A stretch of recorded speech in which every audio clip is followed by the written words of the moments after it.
তো আমার মনে হয়েছে যে আমি কি বলবো, আমি কিভাবে বোঝাবো আমার এই আনন্দ, আমার উচ্ছ্বাস প্রকাশ করব আমি।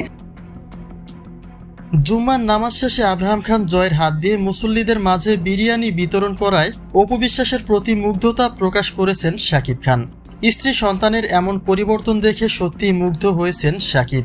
হতে পারে তিনি যুক্তরাষ্ট্রে রয়েছেন, কিন্তু সেখান থেকে ছেলে এবং স্ত্রীকে বাহবা দিয়েছেন কিং খান, যে বিষয়গুলি এখন আলোচনার শীর্ষে অবস্থান করছে। আর সে একই প্রসঙ্গে আরও কি বলছেন শাকিব খান তা জানতে সম্পূর্ণ ভিডিওটি দেখে সঙ্গেই থাকুন। গতকালই মুসল্লিদের উদ্দেশ্যে কিছুটা খাবারের আয়োজন করেছিলেন অপু বিশ্বাস। যদিও এই খাবারগুলি সরাসরি মসজিদে পাঠানো হয়নি, বরং মসজিদ থেকে ফেরার পথে মুসল্লিদের হাতে পৌঁছে দেওয়া হয়েছে এক একটি প্যাকেট।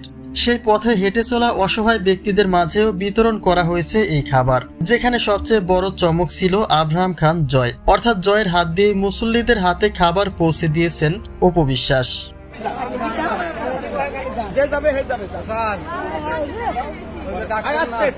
গতকাল বিরিয়ানির প্যাকেট বিতরণ করে দুটি দিকে প্রশংসিত হয়েছেন অপু বিশ্বাস। প্রথমত, অসহায় ব্যক্তিদের একবেলার খাবার সংগ্রহ অপু নিজেই করে দিয়েছেন, এবং দ্বিতীয়ত জয়ের হাত দিয়ে এসব খাবার বিতরণ করা হয়েছে।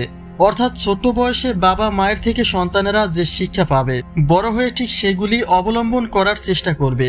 আর তাই জয়ের হাত দিয়ে অপু বিশ্বাস আজকে যে সহায়তা করিয়েছেন, ভবিষ্যতেও ঠিক সেভাবেই নিজ উদ্যোগে গরিব দুঃখীর পাশে দাঁড়ানোর চেষ্টা করবে আব্রাহাম, যে বিষয়টি সত্যি প্রশংসনীয়। আর ঠিক এখানেই উঠে আসে শাকিবের নামটি। শাকিব খান নিজে সহায়তা করুক কিংবা অন্য কাউকে সহায়তা করতে দেখুক, সেই সব জায়গাতে ব্যক্তিগতভাবে সাপোর্ট করেন তিনি। তাহলে অপু বিশ্বাসের আজকের এই বিরিয়ানি বিতরণের মাধ্যমে শুধুমাত্র দেশবাসীর চোখেই নয়, সেই একইভাবে শাকিবের কাছেও যে প্রশংসিত হয়েছেন তাতে কোনো সন্দেহ নেই।